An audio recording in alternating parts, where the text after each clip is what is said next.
Hello, my name is Jerome, and today I will be presenting to you my poem, War as a Whole, and the effects war has on civilians. Starting off, I will read my poem. Arise from your bed, little one. The clouds may be out, but we pray for the sun. The smell of dust lingers through the air, but the old man still whistles, sitting in his chair. The children all run from door to door, asking to help clean the broken glass on the floor. The mothers they run from left to right, hoping that they can help change this fight. People with injuries are running galore. The city is burning. The people turn poor. The rich are away, hiding in their castle. Keeping away from the war is becoming a hassle. The people are smiling through all of the lashes. Nothing can stop them, not even the ashes. The tide is turning as the people sing, awaiting their colonel to let the bell ring. The city may be destroyed, but all around just stare as their noble generals stand tall with a flag in the air. The enemy has fallen, so the people cheer. People are grinning from ear to ear. The fighting has stopped, and they reach their goal. Something sits unsetting with the soul.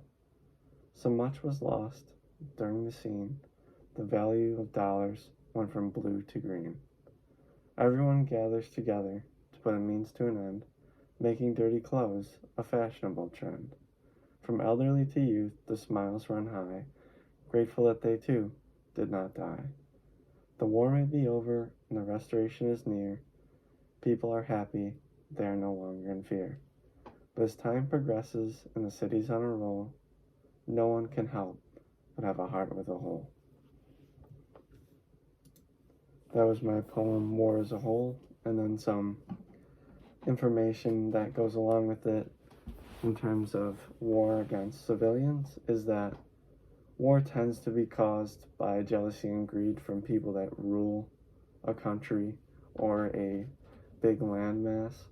They tend to want to obtain, whether it's weaponry, land, or a good that is not possessed in their own territory. And the downside of war is that it tends to negatively affect the people that live in the area, the residents, rather than the higher ups. The people tend to see the most backlash. It usually will lead to trauma for civilians and soldiers.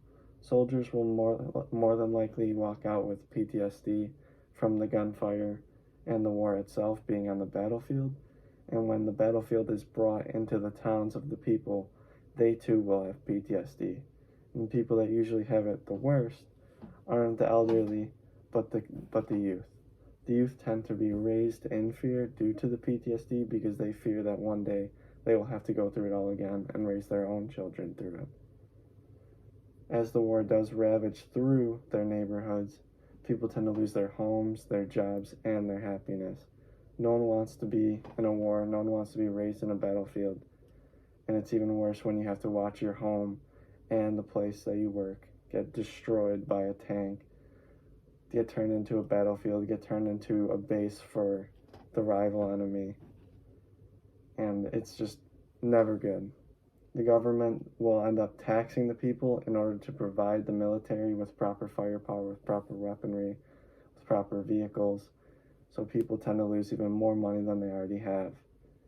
Due to the raise in taxes, inflation will usually occur, making the value of their own money decrease.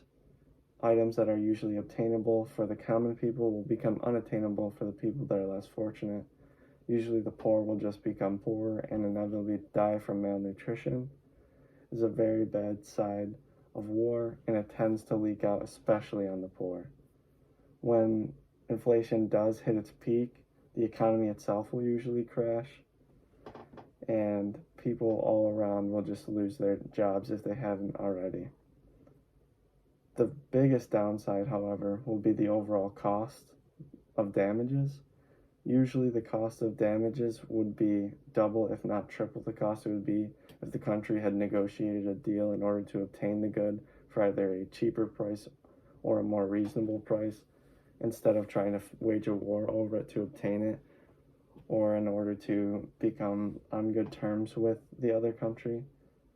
And in the end, in my opinion, it doesn't make sense to sacrifice your own people in order to obtain goods or territory. Sacrificing people is never a good idea, and when the common people can't defend themselves, they are defenseless. And when you have children running around praying that they can wake up and see the sun another day, it is never a good sign. So overall, this has been my presentation on war on civilians, and the poem that I read to you was called War as a Whole.